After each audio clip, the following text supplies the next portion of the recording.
afternoon and welcome back to Fresh Brew Marketing's channel. In today's In Conversation With, I'm talking to Matt Smith, the Director of Fundraising and Marketing at Weldmar Hospicecare Trust. And he's going to be telling me a little bit more about what life in lockdown is like as a fundraising team and as a hospice. This one's really important. You should listen to it. Stay tuned.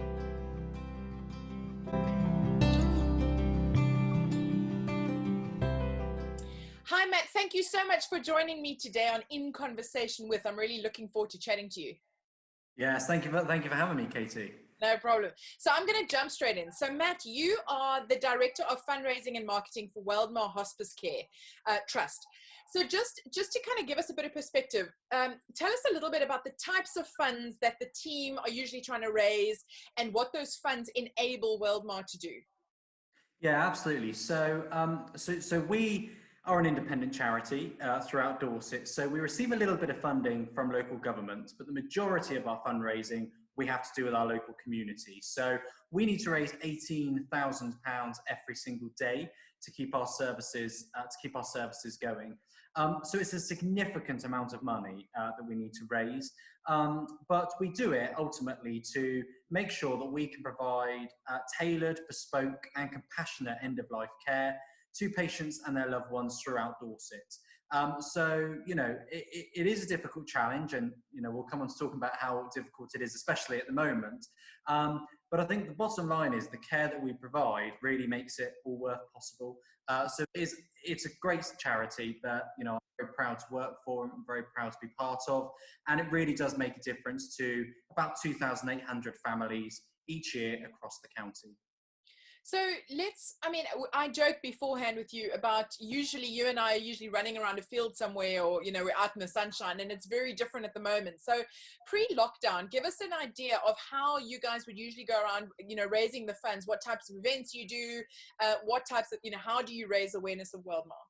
Yeah, absolutely. So there's sort of three core areas really of how we raise our money. So the first one is through our chain of charity shops. So we have 26 high street shops and slightly larger furniture outlets across the county, and they provide a really important income stream for us in our charity. The second side of that really is Gifts in Wheels. So we are really lucky that our supporters and our local community remember us in their wills, and that provides a really significant portion of our income every year. But that third part really is our fundraising and is our events and activities that we hold in our calendar every year. So they are things like our midnight walk that we hold every July, all the way through to sort of real big community events like our summer fakes that we hold in September. And they really are key to not only raising vital funds for our charity, but also engaging with our supporters and our community. And that's something for us that's really important and is a core part of our charity really, is making sure that we can engage with our supporters, with our community, and with people as well who are our beneficiaries. So those who use our services, it's really important that we continue to engage with them as much as we can. So across sort of, you know, fundraising, retail, really makes a big difference in making sure that we can continue that contact with individuals.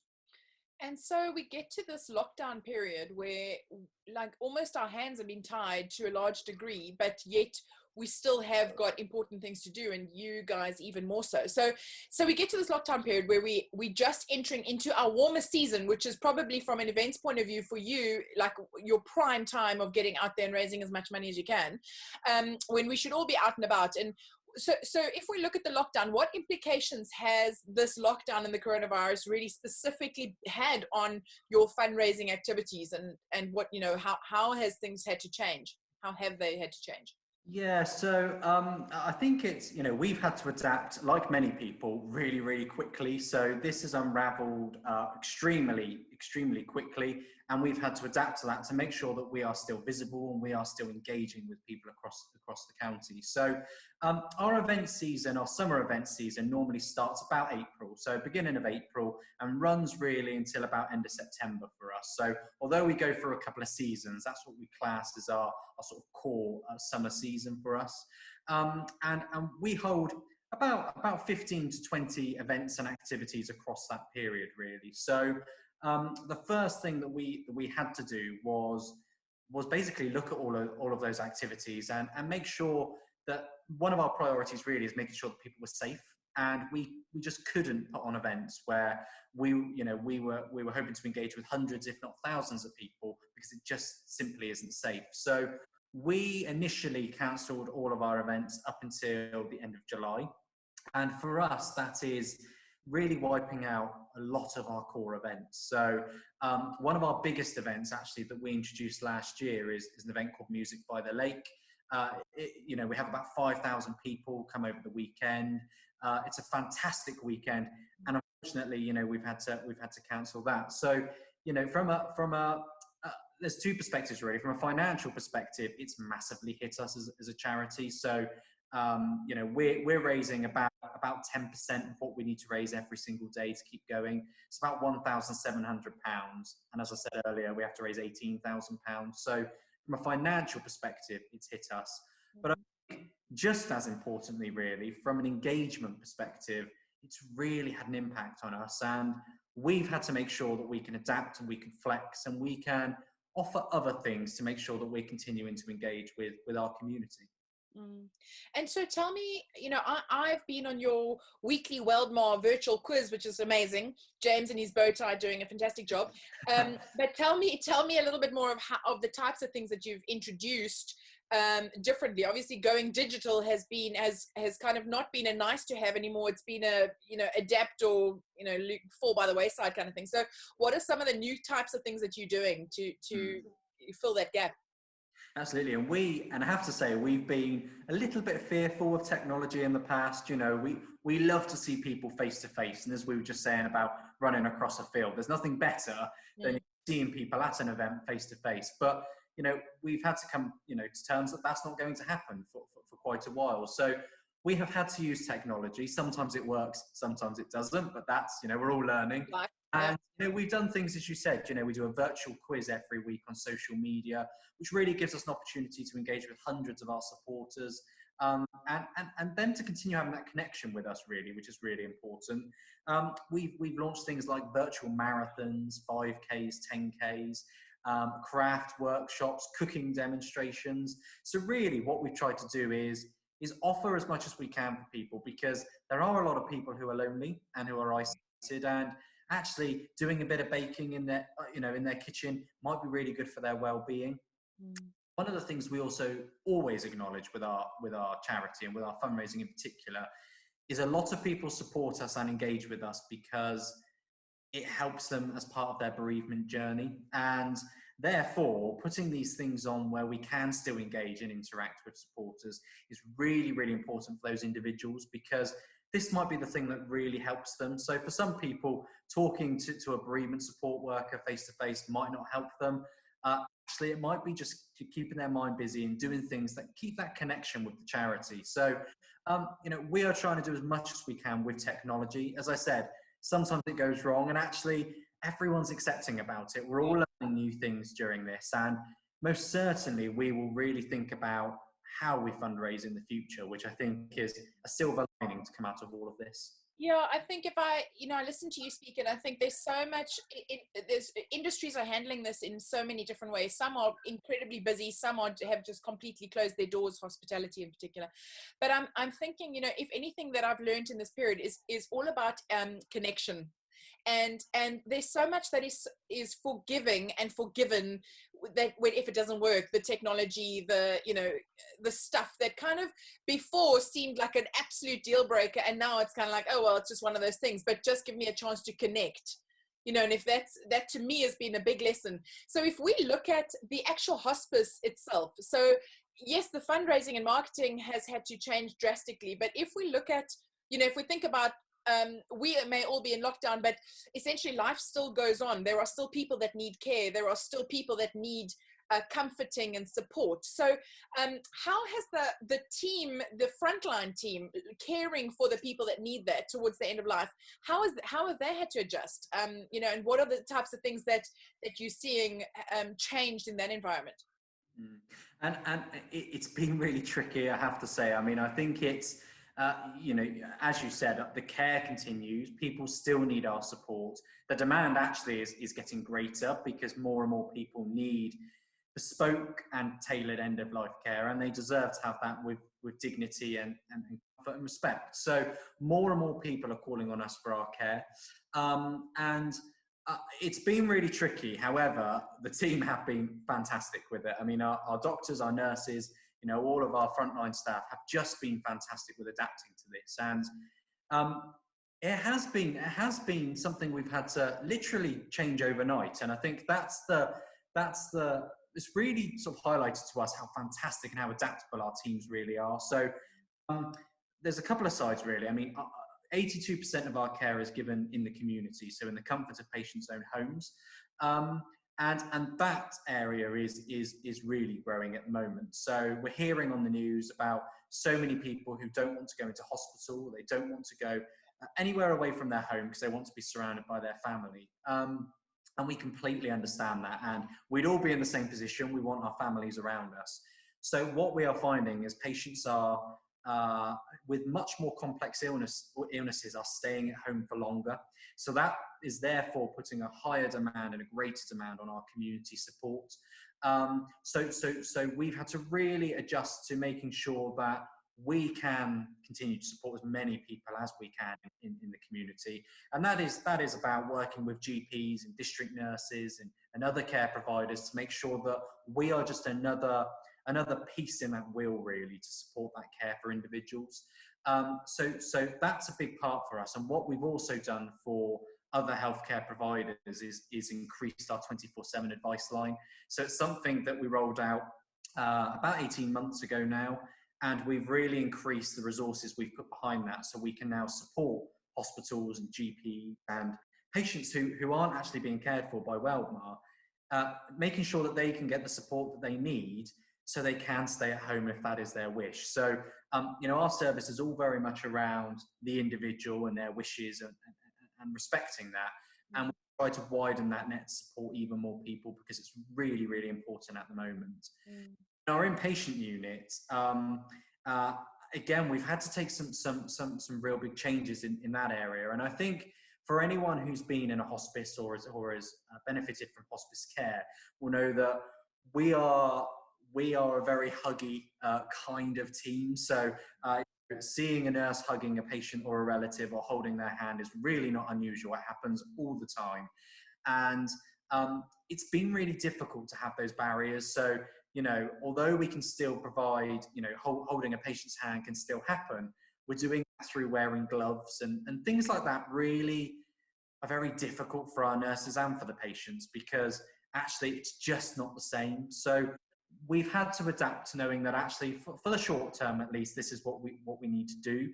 And we know that we are still providing the best possible care. And that's the really important thing. And I think one of the other things that has really been important for us is visiting. So going back to what I was saying about the news, and a lot of people don't want to go into hospital either because they're scared or because they simply can't have visitors.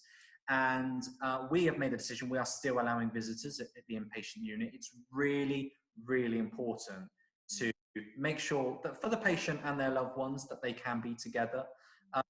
And so therefore we're looking at it on a case-by-case basis. You know, we do have to, you know, relatives have to wear PPE, you know, that's absolutely fine, but they're still able to be with their loved ones. And I know from a sort of personal perspective, I mean, my granddad was in the hospice just before Christmas, and the thought of not being able to go and see him would just be unbearable. So, you know, we have really made sure that our service remains all about the patient, and that is what we are about generally. All of our decisions have been about the patient and their loved ones. That's what we will continue to do throughout this and long into the future. And that makes sense because I've mentioned this to you before, but you know, I've been to the care center and your care center, and you know, you walk in there and it's just a feeling of love. It just feels like you are surrounded by people who genuinely care. They're not just there to do a job. And you know, as same as you, someone who's had to support someone else through that process, you know, I know how important a hospice environment is for the family of someone having to go through that, and not simply being able to visit, but also the support they get from their nurses, and the, even just being able to sit and have a cup of tea and just process, how their loved one is going through their own end of life process, and it's so much more than just the immediate care between the nurse or the doctor and the patient, but it's a much more holistic, it's a whole family thing, so I can attest to that, in that I know, that love and that affection is so critical, which is probably why it's really tough, for the teams at the moment. And it's really, we always say it sounds really cheesy, but we are almost one big family. And I think, for us, every time we care for a patient and their loved ones, it just expands our family. And people, lots of people have their own connections to lots of charities, but we know that, going back to fundraising, a lot of our supporters are supporting us because of the care that their loved ones have received. And it's really, really important that we don't forget that, because actually, our organization is very special to all of us who work for it, but incredibly special to those who have benefited from our services. So, we just want to do everything that we can to try and keep business as usual, really, and make sure that we still continue to provide the outstanding care that people expect from a service like ours. So one thing that I am asking everybody that I speak to, if you now look forward, because lockdown will end at some stage, we just don't know when and how long that's going to be, but it will end. But this is, for fear of sounding cliched and using jargon, this is dramatically changing the way a lot of us think about our own lives, how we interact with each other, and especially when it comes to business. And for you, directly affecting the operations of something that is so important. How has this period, or what has this period kind of taught you about the way that you approach fundraising going forward, and how you plan strategically for that in future? Heaven forbid that something like this would happen again. And I think we can put, every organization can put the best emergency plans in place, and until something like this happens, you are on the ground at the time. And I think that's one of the things we have learned a lot, and I we'll put our hands up and say, some things we've done right, some things we would do differently, and that's great, because it means that actually what we will learn from this, if something like this happens again, we will do it even better. So from that perspective, we're looking forward, to what that might be in the future. I suppose from a fundraising perspective, from an income perspective, it's really opened my eyes, I think, for the kind of opportunities and the kind of platforms and activities that we can offer, and different ways to engage with our community. So, I referred to a little bit earlier, I like to think I'm quite good with technology until it goes wrong, and then I run the other way and go back to traditional fundraising again. And there'll always be a need for us for that traditional fundraising, but there is a really important aspect to this about virtual things and being able to connect to people within minutes. If people want to have a phone call, you could tap an icon on your computer and you're chatting to someone face to face. And I think, that's something that we have really learned can really add to our services. So not just from a fundraising perspective, but from a clinical perspective and a support perspective as well. I do think we will, fundraising will be different in the future. I think it's going to take a very, very long time for us to get back to work to where we were several weeks ago. I think events in particular will really take a long time to get back up again. So, for us, it's really making sure that we are focusing on the individuals and that individual's journey. So, as I said, a lot of people support us because it helps their bereavement journey or because of their connection with the organization. And we need to make sure that we continue to offer the right products, the right services, the right activities to keep engaged with us, because nobody wants to see a charity have to reduce their services or close. And no more so than our supporters. They're so dedicated and passionate and enthusiastic about what we do and loyal to us that we have a duty to make sure that we can keep them engaged as well.